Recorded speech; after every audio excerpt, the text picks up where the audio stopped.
Hello again and welcome. We're going to do the most gangster general of the American Revolution, Daniel Morgan. I saw in the thumbnail that this had the Patriot movie as part of the thumbnail. From what I understand, it was this guy called Francis Marion, the Swamp Fox that movie was based on. But now I understand that it was like several people during the Revolutionary War that character was based on. So we're going to let the fat electrician sort this all out for us. It should be fun, and let's get going. All right, our story begins in 1736-ish. We don't really know when he was born. We also don't really know where he was born. We know that he was born in either New Jersey or somewhere in Pennsylvania. We do know, however, that he's a big dude. He is described anywhere from being 6 foot to 6'4" and built like a brick shithouse by today's standards, and big. By 1740 standards, this dude's basically a giant. He doesn't really start popping up in historical records until he's 16 or 17 years old, and that actually happens in the Shenandoah Valley of Fredericks County, Virginia. Now, this is actually a bigger deal than a lot of people might realize, okay? Because at the age of 16 or 17, Morgan got in an argument with his father, ends up leaving home, going out on his own, which is fairly normal, but he went to Virginia, which in the 1730s, 40s, 50s, Virginia is still very much the wild frontier at this point. Now, that sounds a little bit strange to some people because when you hear the wild frontier, most people instinctively think of westward expansion. They're thinking of like cowboys and Indians and pioneers and the Oregon Trail and the gold. I think of like The Last of the Mohicans is just one of my most favorite movies, but that's kind of what I think of when he says that kind of stuff. Gold Rush. Okay, westward expansion is not going to start till 1803, and that's going to go on for a century after that. This is the mid 1700s. Virginia and everything south of it is still very, very much the wild frontier. So for a 17-year-old to get in a fight with his old man and be like, oh yeah, screw you, Dad, I'm going to go live in the modern day equivalent of the Thunderdome is pretty telling of Morgan's character and quite honestly foreshadowing for the rest of his life story. And just to be clear, when I say that he first starts showing up in the historical record around this point in his life, the historical record that I'm referring to is the general store credit line in Winchester, Virginia, where he pretty much exclusively bought alcohol and playing cards. But wait, there's more! And the Frederick County Courthouse records where he was repeatedly sued for assault, basically for getting in bar fights and beating the shit out of people. Now again, that sounds pretty weird because usually you would get arrested for getting in a bar fight and beating the shit out of somebody, but remember, it's Virginia and it's the wild frontier, okay? They don't really have much law enforcement to speak of. Really, the only reason that there's court records is there's one day a month in colonial Virginia where they have the court day and they basically shut down the entire town. The whole town shows up to watch all of the legal proceedings for the entire month. And then whenever you have an issue with somebody, you just sue them in court. So yeah, it's pretty... Wow, I can imagine all the things that people got away with back then. That sounds a lot like when you're in the holding tank and everyone has to go to court at the same time. Hard to get arrested on Wild Frontier. I mean, you basically got to murder somebody, and even then, it's like, I mean... Was he asking for it? What happened? Well, first of all, Your Honor, this motherfucker was going 5 miles an hour below the speed limit in the left lane of the Oregon Trail, which is outrageous because everybody knows the left lane is for crime. Then we finally get into town. I'm late because he won't get his wagon out of my way. He comes up to a red light and then he just sits there. There's no traffic. He's turning right and doesn't go right on a red. He sits there and he waits till a green, at which point I got out, I beat the shit out of him. I don't know what happened. He fell down, he turned blue, and now here we are. To which the judge is probably like, yeah, we're definitely better off without that guy. Innocent. Free to go. Wow. There was no left lane in the Oregon Trail and there was no stoplights in colonial Virginia in the 1700s. Oh my goodness. Yeah, it's a joke. Shut up. Anyways, in addition to drinking, gambling, and fighting all the time, he's also working extremely hard as a wagoner on the frontier. Like, he's literally being commissioned by other people to drive wagons through uncharted territory. It's a pretty dangerous job for a 17-year-old, and he does that for years. I could just imagine just people robbing you and getting away with it all the time.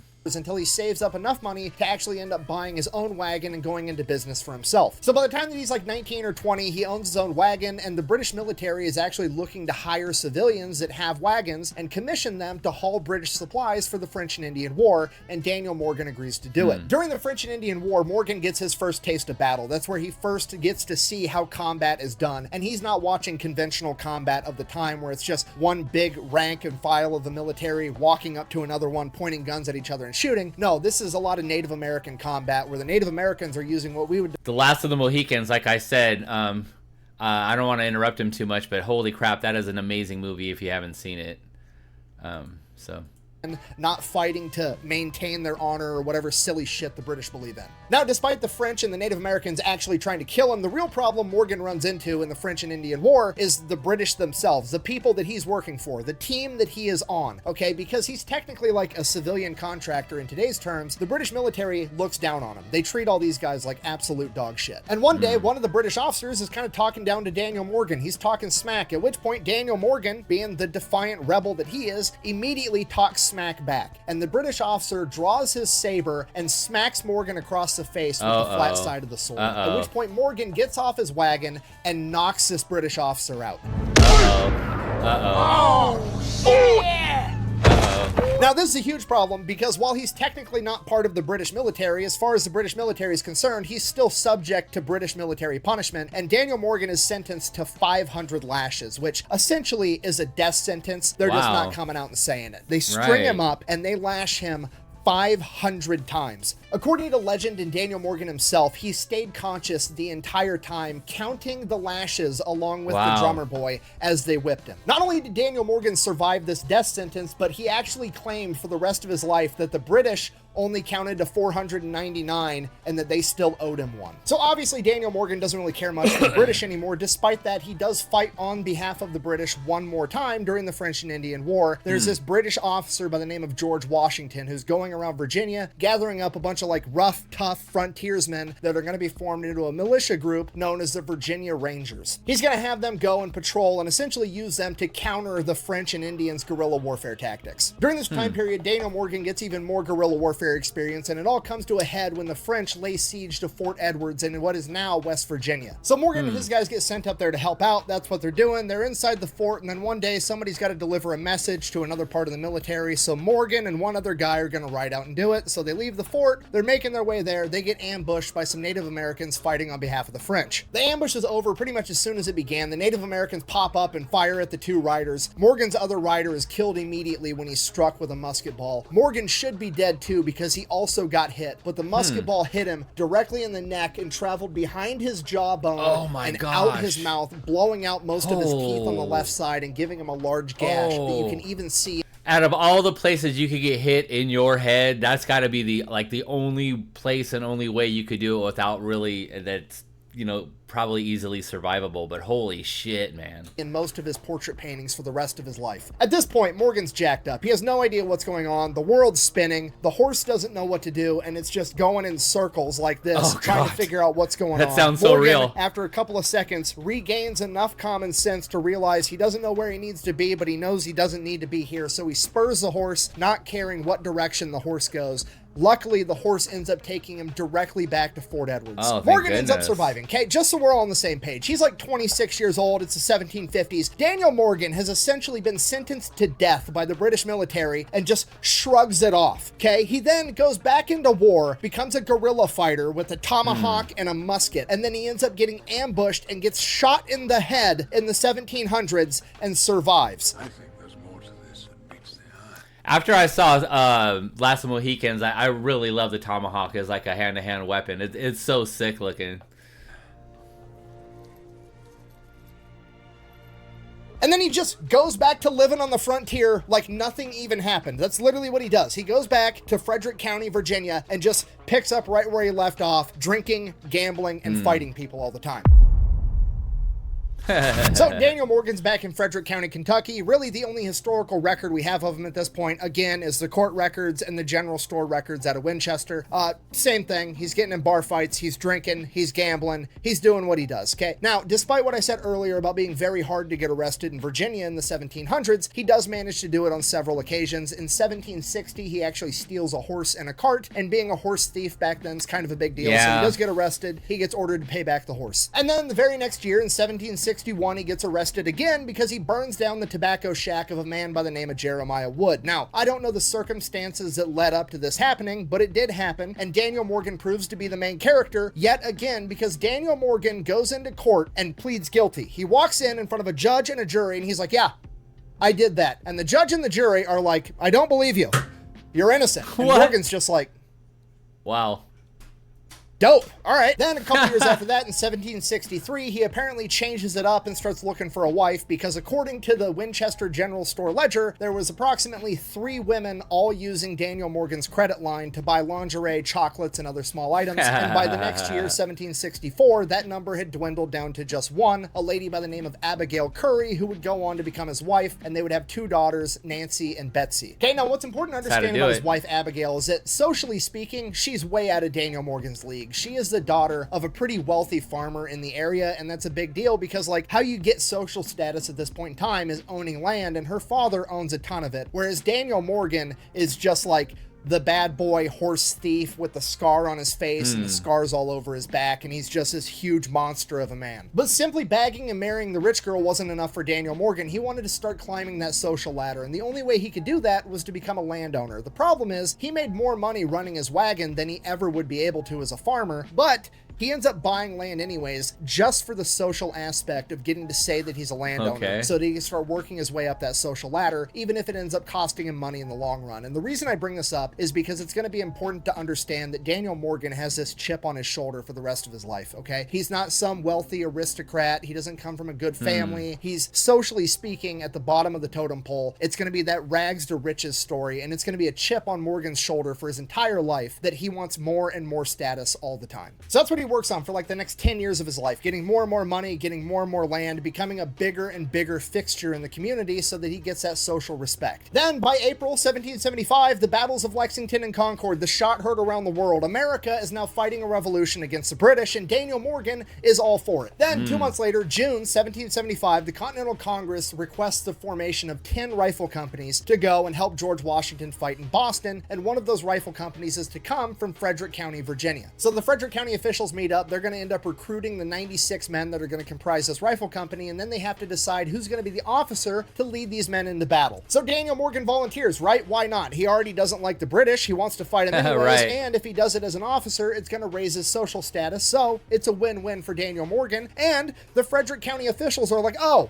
Daniel Morgan, the 6'2" land-owning giant that's apparently unkillable, wants to lead our men into battle. Yeah, right. You can have the job. Okay, little bit of important context. I need you to understand, these guys are basically like militia. Like, if you think of Revolutionary War militia, that's what these guys look like. They're running around. They're a bunch of rough, tough Virginia frontiersmen. They've got Kentucky rifles. They don't have muskets. They've got tomahawks because most of them are French and Indian War veterans. They've got knives for scalping the enemies. They're running around in hunting shirts, not army uniforms. However, they're technically not militia because they are authorized and sanctioned by the Continental Congress, and they're allegedly going to be paid by the Continental Congress as well. So while they are functionally militia, they're technically part of the Continental Army. And the reason I bring this up at all is because Daniel Morgan is going to get a lot more notoriety as an officer of the Continental Army as opposed to a militia officer. Because of that, Daniel Morgan doesn't just want to do it, he's going to set a tone right out of the gate. There's 10 rifle companies getting sent up to Boston to help George Washington. He wants to be the first one there. So Daniel Morgan and his rifle company set out, and they travel 23 miles a day on average for 21 days straight, covering 484 miles to Boston, and they are the first ones there by over a week. Okay, if you've never been in the military or ruck marched or anything, traveling 23 miles a day for 21 days straight is fucking crazy, okay? No. That's the equivalent of running a marathon and then some every single day, except you also have all of the stuff that you need to live on your back as well. You're carrying a gun, you have all your clothes, all your ammunition, food, the whole shebang, and you're carrying it the entire time. It's crazy. Who's gonna carry the boats? So is making it to Boston in 21 days and not losing a single man impressive? Absolutely. Does it make Daniel Morgan look good? Absolutely. Does it violate the cardinal rule in the military of never be the first one to do anything? Absolutely. So because Daniel Morgan's rifle company was the first one there, they get the unique privilege of being voluntold that they're going to get attached to this mission to go invade Canada. Actually, the second and third fastest rifle companies also got attached to this mission. But the point stands, never make the podium, okay? Just aim for middle of the pack. Yeah, that's very true. Like, the longest hump I think I've ever done was about 23 miles, and we did it. We weren't carrying a lot of heavy shit, but I mean, back then I could imagine, how much things weighed anyway. Everything's probably wool. Oh my gosh, it would just be insane.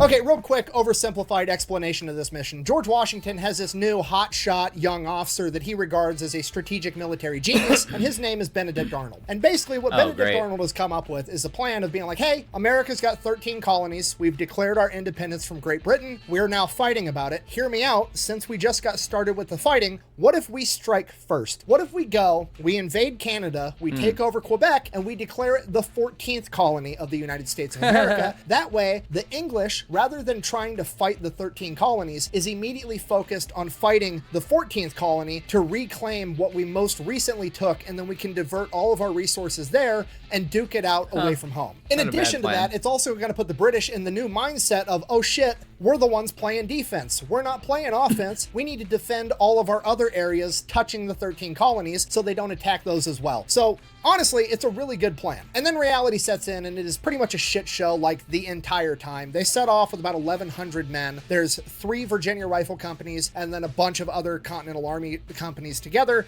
And the Virginia Rifle Companies kind of are like, hey, we were more or less commissioned by Congress. We were raised to be here. We're separate from this chain of command under this Benedict Arnold guy. We don't really want to associate with him. We only want to take our orders from Daniel Morgan. At which point Daniel Morgan, always being starving for social status, is like, I mean, hey, the boys want to take orders from me, not you. To which Benedict Arnold, just trying to keep everybody together, is like, fuck, okay, fine, I don't care. Just take your 3 rifle companies, you spearhead, you can be our scouts, that's what you're good at anyways. But that's the least of their worries, because the entire journey into Canada is pretty much an unmitigated disaster. Almost the entire force ends up getting dysentery from drinking unpurified water. They end up losing most of their food and medical supplies crossing rivers, and by the time they make it there, they're literally starving. I'm not like they were low on food and they were rationing and they were really hungry. Like, no, there's multiple accounts of men boiling shoe leather and eating it, starving. By the time they reached Quebec, the army that had left of 1,100 people had dwindled down to 600 between illness, death, and dudes just straight up leaving and going home because this sucks. So the army's essentially cut in half already before the battle's even started, and the half that remains is pretty beat up, starving. Benedict Arnold realizes he's not going to be able to take the city of Quebec under these conditions, so he just sets up camp, writes some letters, tries to get some resupply, and tries to get more backup. Luckily enough, resupply does end up making it. He ends up getting all of his men fed, and then shortly after that, Major General Montgomery shows up with even more men on December 1st, 1775. So now they got more men, they got their guys fed, they go up to Quebec, and they're like, hey, here's the deal, how about you surrender? To which the Canadians are like,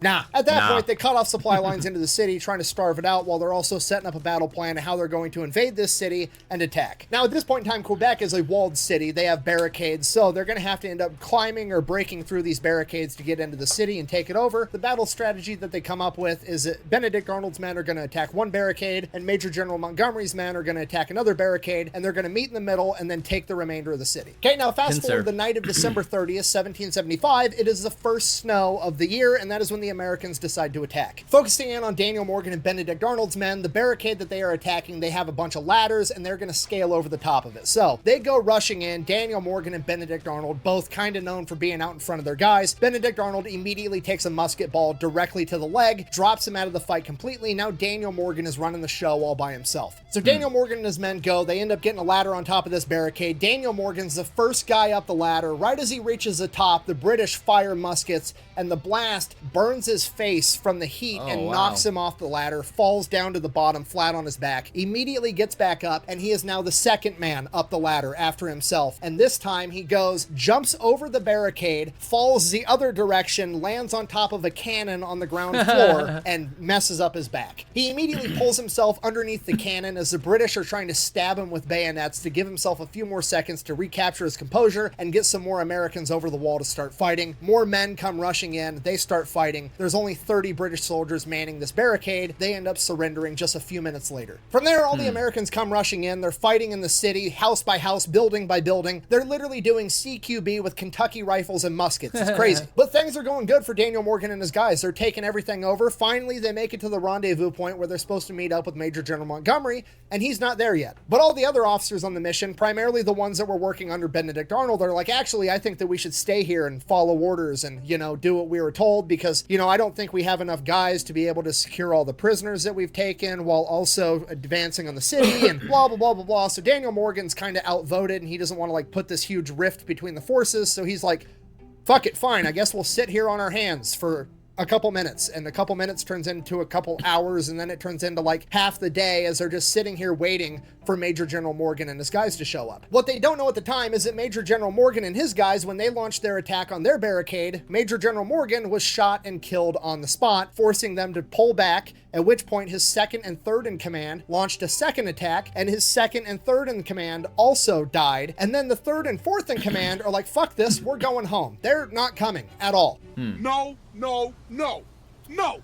Hell no! So Morgan and his guys are just chilling in some buildings and houses trying to stay out of the storm, and then eventually they notice that, oh hey, that barricade that we took over earlier is it's shut now, and there's guys with red coats at the top of it. Did we not leave guards on the entryway that we took over? No, we didn't? Fuck. Daniel Morgan is now beyond pissed. He knew he should have been sitting there waiting for backup to come, and he should have just kept pressing forward. He would have taken over the entire city by now, but he went against his instinct to listen to everybody else, and now it has shot them in the foot. He grabs his men, and they all go marching back to the original barricade. Wow. As they come marching up, a British naval officer walks out on top of the barricade. He opens the door, him and some guards come out, and this naval officer that allegedly has the name Anderson yells down to Morgan and his men, "Surrender your arms," to which Morgan immediately shoulders his Kentucky rifle and shoots that guy directly in the face.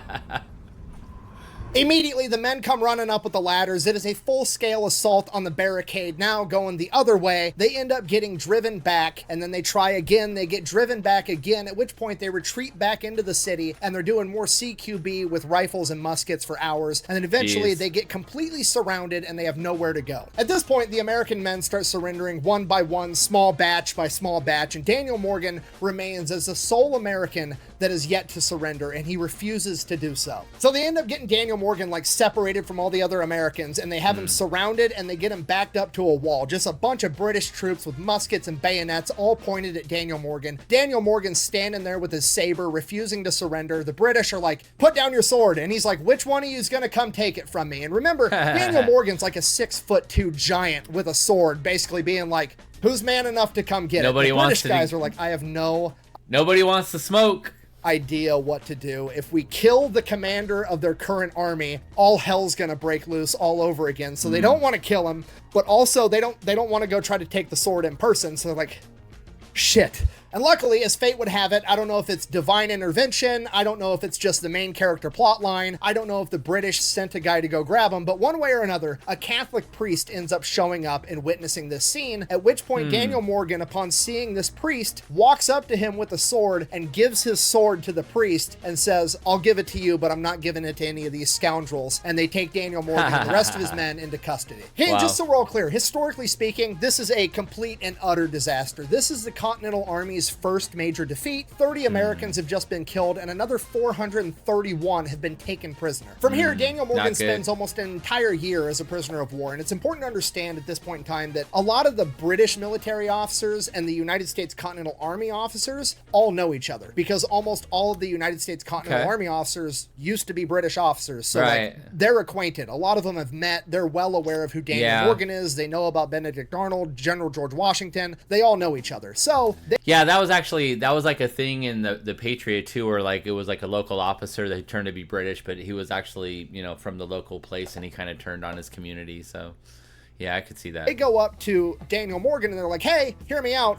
We'll give you a pardon, so you're innocent, and then we'll make you a colonel in the British military if you trade sides and come work with us because you're awesome." At this point, Daniel Morgan, remembering the 499 scars on his back, is like, "Nah, I'm good. Don't insult me again." And he just sits out the entire year as a POW until he gets traded back to the American forces in January of 1777. So Daniel Morgan gets traded back, and he, you know, is waiting around for orders, trying to figure out what's going on. Apparently, George Washington had petitioned Congress to end up making Daniel Morgan a colonel, which is incredible news to him because he thought he was going to get like kicked out or thrown in jail or reprimanded because he surrendered. This was America's first surrender, and it was technically his fault under his command. He was not expecting good news when he got released back to the Americans, but he ended up getting made a colonel.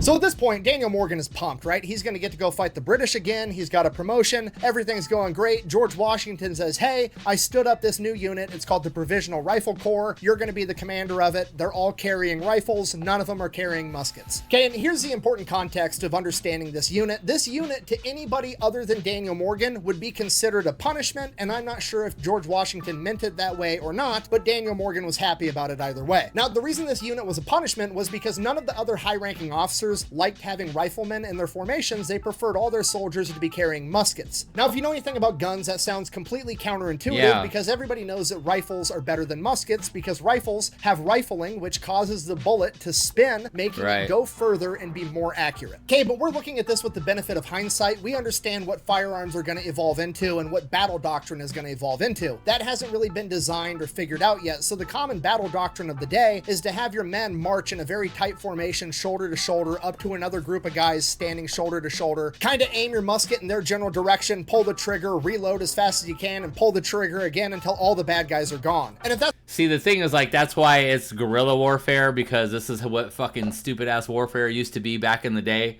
Otherwise, it would just be warfare.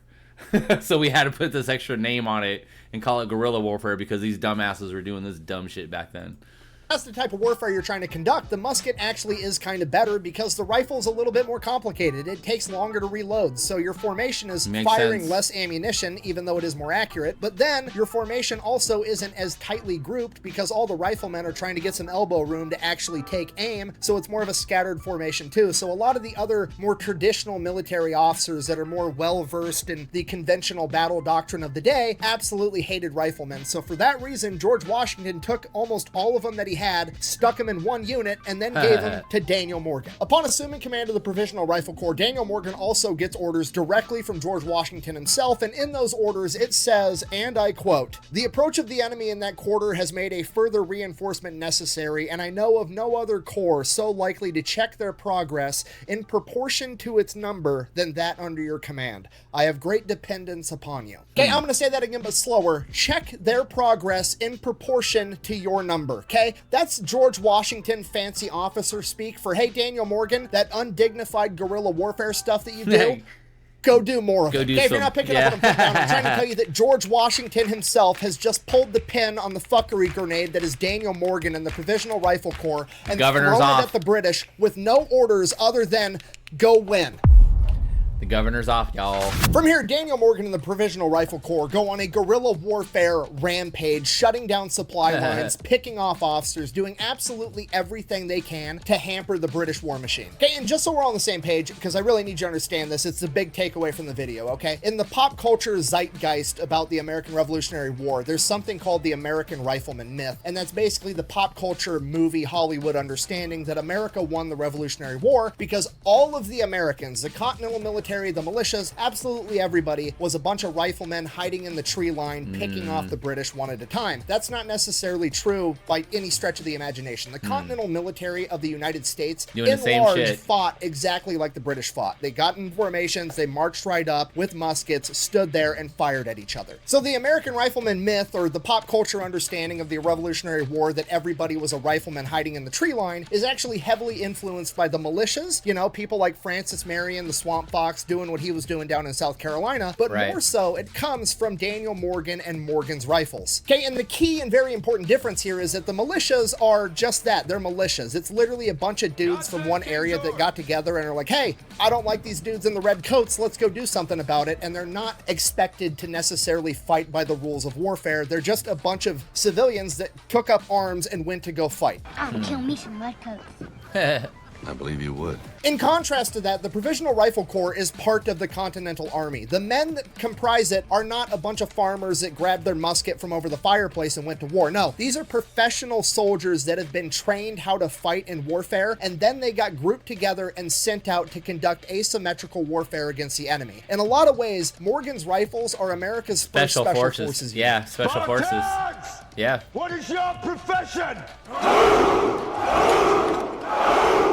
And because of this, Morgan's Rifles gains a lot of notoriety and honestly a lot of hatred from the British because it's a completely different tone, right? When the militia behaves this way, that's one thing. They're the irregular, non-professional fighting force who just took up arms. They're going to do whatever they're going to do. They don't really have any oversight. But when Morgan's Rifles, an official part of the Continental Army, the professional military, behaves this way, it sends the message to the British of like, hey, we're in this to win no matter what. Right. We're going to get it done. Okay, if you're not picking up what I'm putting down, I'm trying to tell you that Daniel Morgan and the Provisional Rifle Corps are a huge part of the reason that America has the attitude towards warfare that it does. That if you're not cheating, you're not trying, and it's never a war crime the first time, especially if you win.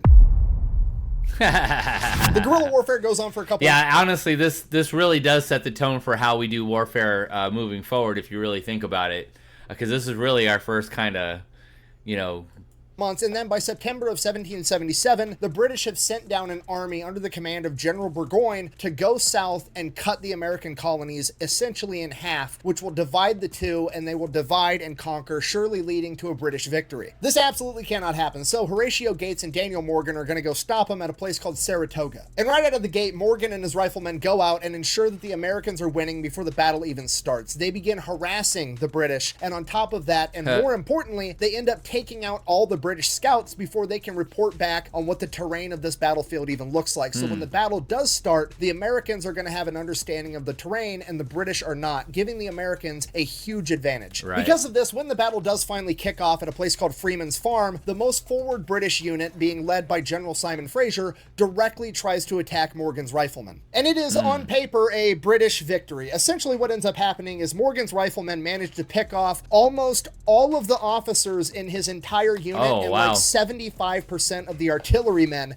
and then they just run back into the woods and retreat. But the British did end up taking the land that Morgan's men were defending, so they won the battle. Then, like a week later at the next major engagement, Daniel Morgan sees General Simon Fraser riding into battle on his horse, orders one of his men to scale a tree and take out this general. He does, the shot lands, General Simon Fraser is killed. This is a humongous hit to the British. Let me tell you something. They don't like this kind of shit at all. Nobody likes their officers getting killed, and this is like portrayed in a lot of movies too. When officers get killed first, they think it's just unchivalrous or all this other shit, but no one cares, man.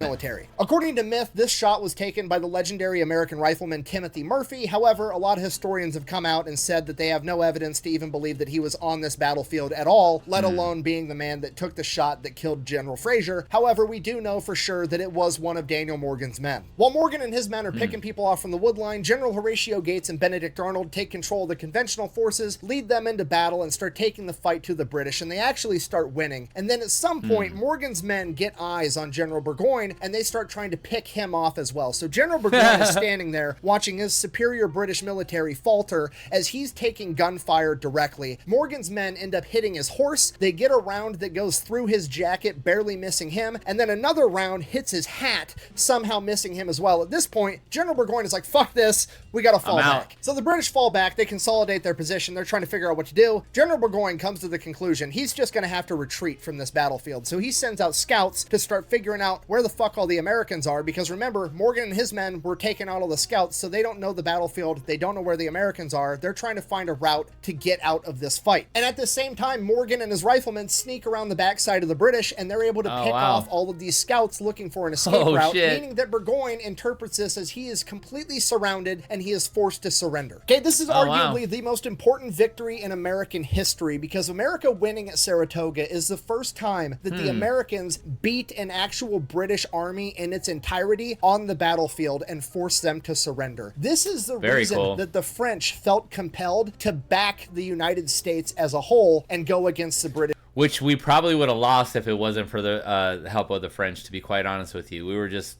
We weren't in a good place at one point. In the first place, agreeing to send reinforcements. If it wasn't for Saratoga, the French would have never have helped, and America would have never become its own country. And while not all of the credit for this victory goes to Daniel Morgan and his riflemen, a disproportionate amount of it does. And this is why the commemorative painting of the Battle of Saratoga, the surrender of General Burgoyne, shows General Burgoyne surrendering to General Horatio Gates, with Daniel Morgan pretty much up front and center, being a giant compared to everybody else, dressed in all white. Don't you know you're not supposed to wear white after Labor Day?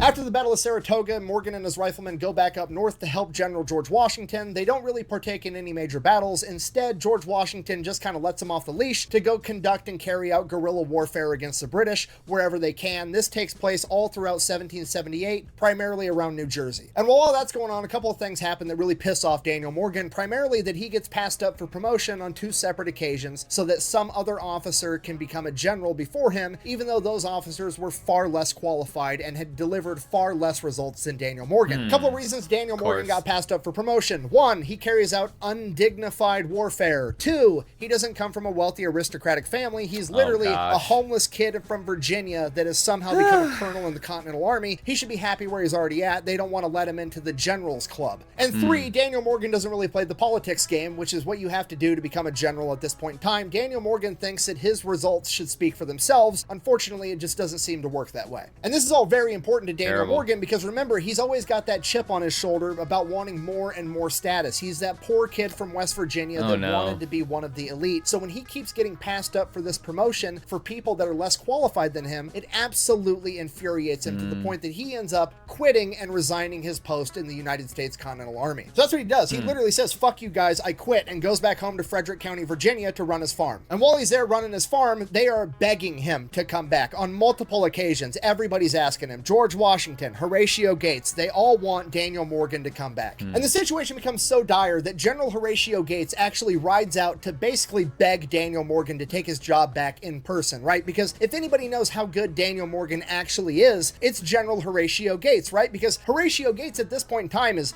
praised as the genius of Saratoga that led the American Continental Army into battle and turned the tide of the entire war against the British. But in reality, Horatio Gates knows that Daniel Morgan is the motherfucker that's actually responsible for that, and they need him in the fight. To this, Daniel Morgan is like, "Yeah, I'll come back, sure, absolutely, but I'm only going to do it if you make me a general." To which Horatio Gates is like, "Congress has to approve that. I don't know if I can get it done. I'll try for you, but I can't promise anything." To which Daniel Morgan is like, "Cool, okay, well, go try and let me know how that goes. I'll be waiting here." To which Horatio Gates is like, "Fuck, okay, just come back, and I guarantee you I will get Congress to push this through, and you will become a general." If so facto, Daniel Morgan gets promoted to brigadier general, and he is back in this fight. Daniel Morgan and his men get put under the command of my other favorite Revolutionary War general, George Washington's right-hand man, Nathaniel Greene, aka the Fighting Quaker. Now, I don't want to turn this into a Nathaniel Greene video, so we're just going to go ahead and say that Nathaniel Greene is a truly exceptional general and also very, very important to the Revolutionary War, and one of the things that he understands is to let people do what they're good at, and that is why he gives Daniel Morgan the orders to take his men and become a flying army in South Carolina. His orders are essentially to never engage in pitched battle, run around in the backwoods of South Carolina, and fuck up the British's dead. Nice. And that's exactly what Daniel Morgan does. He gets to it immediately. It doesn't take long before the British figure out, fuck, that Daniel Morgan guy's back and he's ruining everything. So the British, realizing they have to do something to stop Daniel Morgan and his men, send in one of their best guys with his unit, Banastre Tarleton. This guy, in many ways, is the British equivalent of Daniel Morgan. He does not like pitched battle. He prefers guerrilla warfare tactics. The only real difference here is that Daniel Morgan is the poor kid that developed tactics and earned his way up the ladder, whereas Banastre Tarleton came from this wealthy aristocratic family and daddy bought him his commission as an officer. So he doesn't really have the same amount of experience and ability, and he makes up for it by being overtly aggressive and extremely brutal. Just so we're on the same page, this is literally the guy that Malfoy's dad from the movie The Patriot is portraying in that movie. Prior to being sent to engage Daniel Morgan, Tarleton was engaging Francis Marion, aka the Swamp Fox, the other guy that inspired Mel Gibson's character in The Patriot. While engaging Francis Marion and Daniel Morgan in South Carolina, he was known to be unnecessarily harsh to civilians by confiscating livestock, forcing people to board his soldiers in their homes. In addition to that, he is also accused of slaughtering a bunch of Continental troops after they surrendered at what is known as a Beaufort Massacre. Now, that's the American perspective, but the British perspective was that Tarleton was an extremely effective officer, and the unit that he had under his command was referred to as the Legion. They were highly mobile, and they were regarded as one of the best units in the British military, especially in the South under the command of General Cornwallis. Cornwallis. I mean, this is it. This is a headliner, right? This is shaping up to be the coolest battle of the American Revolution. In the red, white, and blue corner, we've got America's flying army under the command of Daniel Morgan, a literal giant that has defied death after being sentenced to 500 lashes and defied death again after being shot in the face with a musket ball. The poor kid that came from nothing that appears to be an unstoppable force on his way to the top. And then in the tea and crumpets corner, we have the British Legion being led into battle by Bannister Tarleton, known for his highly effective aggression and brutality. Two of the only and very best asymmetrical warfare units of their time, the special forces of their day, going head to head in South Carolina. And it all comes to a head January 17, 1781 at the Battle of Cowpens. After playing cat and mouse with Tarleton for months, Daniel Morgan has decided he's going to throw his adversary a curveball. He is going to try to engage him in pitched battle, something neither of them are known for. For this battle, Daniel Morgan picks a location known as the Cowpens because it's like the inside of a cow's pen. It is a muddy, swampy, nasty fucking mess. And the reason this land is such a muddy, swampy mess is because it's situated right in between two rivers, a location that Daniel Morgan picked for the very specific reason of going against Tarleton. You see, about half of Daniel Morgan's force is comprised of militia. Militia is not good at pitched battle. They're known for firing one volley and then all running off and fleeing. They're not good at it. They're not reliable. They're not trained soldiers. And Daniel Morgan knows that, so by situating them in between two rivers, it's going to make retreating impossible, and it's going to force the militia to stand and fight. And Daniel Morgan knows that Tarleton is going to know exactly what Daniel Morgan is doing. So the way that Tarleton is going to receive this is going to be, Daniel Morgan honestly thinks in his arrogance that he can situate his militia between two rivers, forcing them to not retreat, and they're going to be able to stand up against me and the British Legion. Absolutely not. He is baiting Tarleton into fighting him head on. And Tarleton is obviously going to take the bait. So the night before the battle, Daniel Morgan decides he needs to let everybody in on this strategy that he's got cooked up, and he's got to hype up the men. He's got to get them ready and excited for battle. So Daniel Morgan, the at this point legendary military general known for his undignified guerrilla warfare tactics, is walking around the camp hyping up his men, shirtless, carrying a sword, showing off all the scars on his back, telling his men, we're fucking up the British tomorrow. Bear in mind, this dude is 6'2". He's essentially a giant among men, and he's walking around with all the scars proving that he's defied death multiple times, telling his guys we're gonna win. And I will make sure that this never happens to anyone else again. Okay, See, I'm taking this shit out on the British, y'all. You're going to be there to see it, but I'm going to take all of these freaking whoopings out on the British. Men are pumped. They're being led into battle by Daniel Morgan. Andrew Pickens, the legendary militiaman, is leading the militia. And we've got George Washington's cousin here on horseback. There's no way we're going to lose. We've got way too many main characters. So the day of the battle, they're pumped. They're ready to go. They get into the formation exactly how Daniel Morgan told them to. And as Tarleton's forces come up, Tarleton realizes that Daniel Morgan, either in an incredible display of stupidity or arrogance, has stuck his militia in the center of his formation. Unless I'm dreaming, I believe I see militia forming at their center.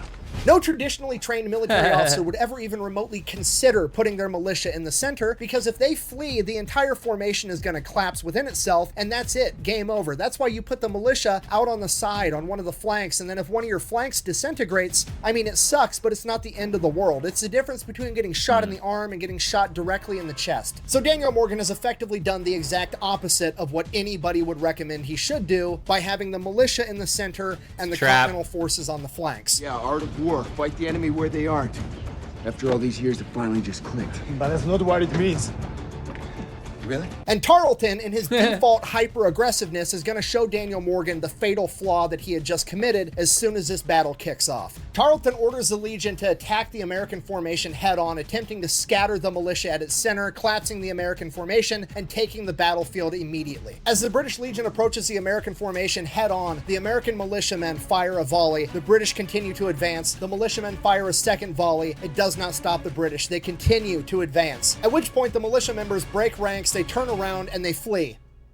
Just like they were ordered to by Daniel Morgan last night. Right. The militia members begin running up a small hill behind them, and as Tarleton sees that the American formation is collapsing in its center, just like he knew it would, he orders the British to bayonet charge and break ranks. The British Legionnaires chase them down at a dead sprint, trying to catch the Americans. They lose sight of the militiamen momentarily as they go down the backside of the hill, and as the Legionnaires reach the top of the hill, they have the biggest oh fuck moment in the American Revolution. Boom. What the now out of ranks, out of formation horde of British soldiers see is that the the American militiamen are now reformed up with an additional 600 Continental soldiers formed up directly behind them in what is now a massive wall of musket fire, as the original flanks of the formation turn and box them in, and William Washington's dragoons pull up on the rear side of the battlefield, boxing them in entirely. Did that go the way you thought it was going to go? Nope. The Americans opened fire with one humongous volley before launching a counter-bayonet charge and crushing the British Legion in a matter of minutes. Over 86% of the entire military force has been killed or captured. If the Battle of Saratoga wasn't the most pivotal moment in the Revolutionary War, the Battle of Cowpens was. Daniel Morgan has effectively just hit the British Empire with the rope-a-dope. Bannister Tarleton did end up getting away, but with his legion effectively obliterated, the British military was essentially crippled and would never recover. After the Battle of Cowpens, General Nathaniel Greene would confront General Cornwallis utilizing the exact same tactic that General Morgan had created, and it was effective yet again, forcing Cornwallis to fall back to Yorktown, where he would remain until the French showed up in Chesapeake Bay, laying siege to Yorktown, effectively ending the American Revolutionary War, with America the victor. America! Fuck yeah! Very cool. Daniel Morgan would return back home, his body effectively worn out. He would be riddled with chronic illness and chronic pain for the remainder of his life. To commemorate his victory at Cowpens and the pivotal role that he played in the American Revolution, in 1790, the United States Congress gifted Daniel Morgan a one-of-a-kind gold medal depicting his victory at Cowpens with the inscription, "Victory, the Defender of Liberty," on the back. This is worth noting, they obviously didn't have the Medal of Honor back then. I'm assuming that having Congress strike you a one-of-a-kind medal made out of gold is on par with the Medal of Honor, but I'm not really sure. Then in 1794, Daniel Morgan would be brought back into service very briefly to lead troops to stop the Whiskey Rebellion. And then again in 1794, he would make one last contribution to the historical record, aka the Frederick County Court Files, when he was in trouble for breaking a man's jaw in a bar fight when he was 59 years old. He would then get to go back home, live out the rest of his life with his wife Abigail before passing away in 1802. And that is the story of America's most gangster general from the Revolutionary War, the undignified guerrilla, Daniel Morgan. Thank you for watching. Best way to support the channel is go buy some merch over at thefatelectrician.com. Quack bang, out. All right, well, that's the story. Thank you for joining me. That's a history of a person I didn't really know a whole lot about, so that was really great. And it's one of his newer videos, so I do some of the older ones, I do some of the newer ones, and I'll do anything you guys want me to see. So thank you very much for tuning in, and please like, comment, and subscribe if you haven't already, and come back. Thanks.